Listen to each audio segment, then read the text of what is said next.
Oh shit.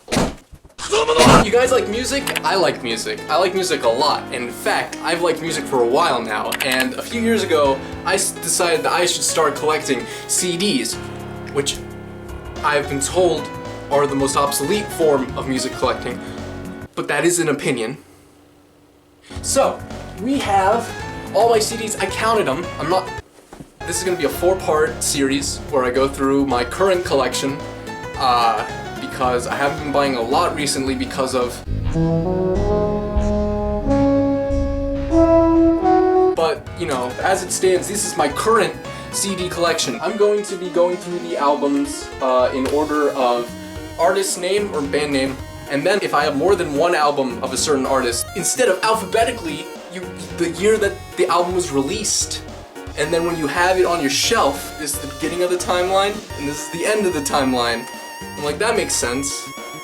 Kind of. But that's how I'm gonna be listing these off in this video, and the videos to come. The first band that I have things from, this is shining directly into the lens, like reflecting the light. This band is 3 exclamation marks, but since you can't say 3 exclamation marks, they're called, so this is Loud Enough Now by or anything you want to say. That's 3 short percussion sounds. You'll notice here, this is signed. No big deal. I got signed at a show. I saw them in Pittsburgh. They were touring with Algiers.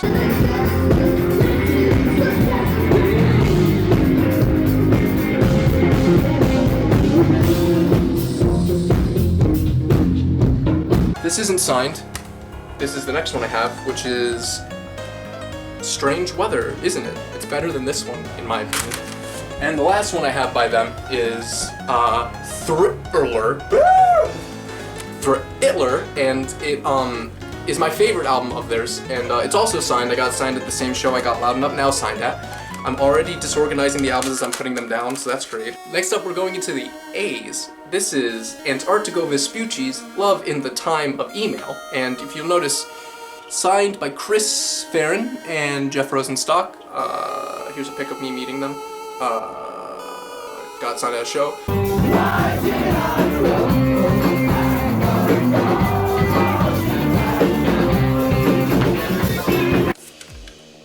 This is Aphex Twin art. Richard D. James album. A gift from my friend Jen, who knows a lot more about music than I do. It's fine. I like it. Arctic Monkeys. Whatever people say I am, that's what I'm not. The title sucks. The album's great. This is also by Arctic Monkeys. Favorite Worst Nightmare. It's a little more popular, I think, than whatever people say I am, that's what I'm not. I don't know which one I like more. Depends on what mood I'm in. This is Ninelives by Ashley. I have to keep this shit closer to the screen. Next we have Ninelives. This is Ninelives by Ashley Ninelives. Should I open the disc for... I forgot. I put all my hollow Pokemon cards in, for some reason, this album. This is... out of all the albums for me to test opening, I choose the one that has Pokemon cards in it. This is signed by Ashley themselves. I forget if I got it signed when I ordered it or if they signed it when we met up, but it's signed. These are worthless. Why am I even saving them? Who the fuck buys Pokemon cards? That shit's like 70 cents each. Next up, Thirst. This is not in a jewel case. This is the first CD that I'm showing that's not in a jewel case. That's because it's from a local act from Pittsburgh, hip-hop duo. This is their first, like, full album. I used their music in my short film, Survivors. Should have asked them to sign this. I didn't. I would have asked them to sign it at another show, but I haven't gone to a concert in almost a year. We're in the B's. Well, I have Beatles. It's a bunch of Beatles. Beatles for sale! Beatles! Help me! Help me, God! Beatles!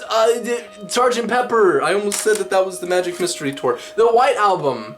And that's all the Beatles albums I have. You might notice the White Album has not been opened. That's because I got it for Christmas. I haven't felt like listening to the CD. Now we got one of my favorite B artists. We got Beck, and boy oh boy, is this all the Beck? Yes it is. This is all my Beck CDs. We have Mellow Gold. Something of note.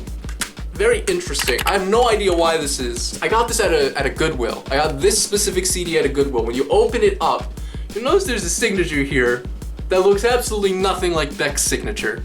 So I'm sitting here trying to think, who the fuck signed this? The only answer that I can think of is the previous owner. Why? What is the purpose? Is it like writing your initials on the tag of your shirt? If someone could explain to me why you would do this. Odelay. Next one is Odelay by Beck. Very good. I think this is my third favorite Beck album. And then after that we have Guero. This is the first Beck album that I ever listened to. And I think because of that and its variety, this is my second favorite Beck album. The Information by Beck. Wow, another Beck album. I actually know the least amount of info about this album. Information. I didn't even. My favorite Beck album!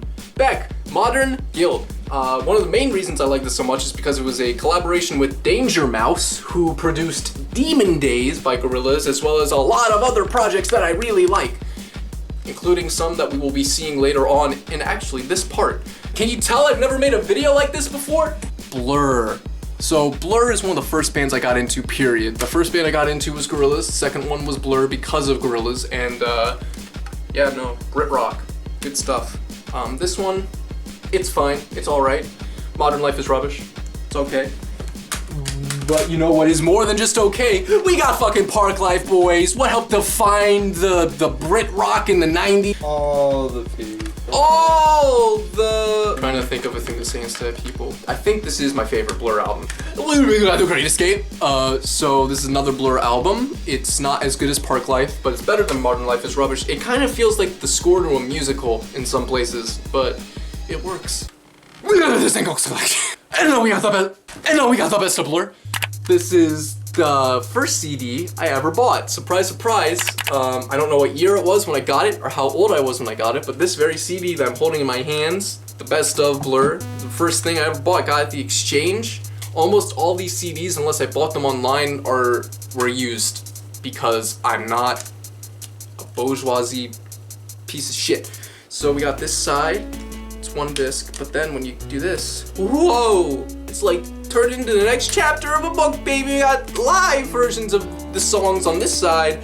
I've listened to this disc once. I've listened to the other one too many. I can't count. I can't tell you how many times because I don't remember. But I listened to that other CD once, and I was like, oh yeah, I don't like live music unless I'm watching it live. And then when Blur made the best of, and everyone was like, okay, so those are the best Blur songs, meaning they're not gonna make any more, right? Wrong. Here's Magic Whip. I have this. I ordered this online, I'm pretty sure. Yeah, you can tell if I ordered it online from if there's any gunk here on the side. But this came with a poster, it's over there. It's just the album cover. The track list is in Japanese. I can't read this. Broken Bells. So this is, all of you were sleeping on this fucking band. Danger Mouse and James Mercer from the Shins. They made music on this album, and I like it. After that we have Marilyn Fields EP. This is an EP by Broken Bells. It came out just a little bit after the first album. It's decent. It's 4 tracks. So we have Déjà Entendu by Brand New, and it comes in this nice little slipcase. It's my favorite part about the album. Got this as a gift from Jen. I used to work at Goodwill, not the Goodwill I got Mellow Gold from, a different one. And someone had just unloaded shit ton of CDs. A lot of them weren't in cases. One of them was this album, and I was like, I like that album. I don't have that album. 5 cents at Goodwill. So I got it. And then like a couple days later, Jen was like, here, take the disc. Here's the disc, it's in a case. After that, we have The Devil and God Are Bathing Inside Me by Brand New. I stole this from my sister. Anyway, Ads Upside Down, Built to Spill. Perfect from now on. I got this, has an exchange sticker on the side, but I did not get it from the exchange. Got it from the Goodwill donation that happens. One of the discs that were in a jewel case. I like Modest Mouse a lot, and Built to Spill is very similar to Modest Mouse, but for some reason I do not like Built to Spill even closely to as much as I like Modest Mouse. This album's good though. Oh no, we're almost near the end, guys. I split my entire collection up into 4 equal, like, chunks for the videos. We're ending after this band. This is Fashion Nugget by Cake. I don't care about this. I got it because it was $3. Why? That's their best album. No! Yes, it is. Not my, that's an opinion. It has Frank Sinatra in the distance. Those 2 tracks are great. Everything else I don't give a fuck. Isn't like a fine leather sofa on that one? Yes. This album, Cake, Prolonging the Magic. It's a little better. And then we have this one, which is the best Cake album, which is Comfort Eagle. This is the best Cake album, and that is that. When I say that an album, what comes up next, or after that, we have this. It came out after the previous album, but it may not have been released directly after that previous album. It comes up next to my collection. This is a collection video. Can you tell? That was the last one. Which of these were your favorite? Which of these would you steal from me if you broke into my room? And why? Let me know in the comments below. And I will get back to you for the other CDs. The next video will go through the artists C through G in my collection. Okay. Don't use the R word in a video. I'm gonna use whatever word I want. Absolutely.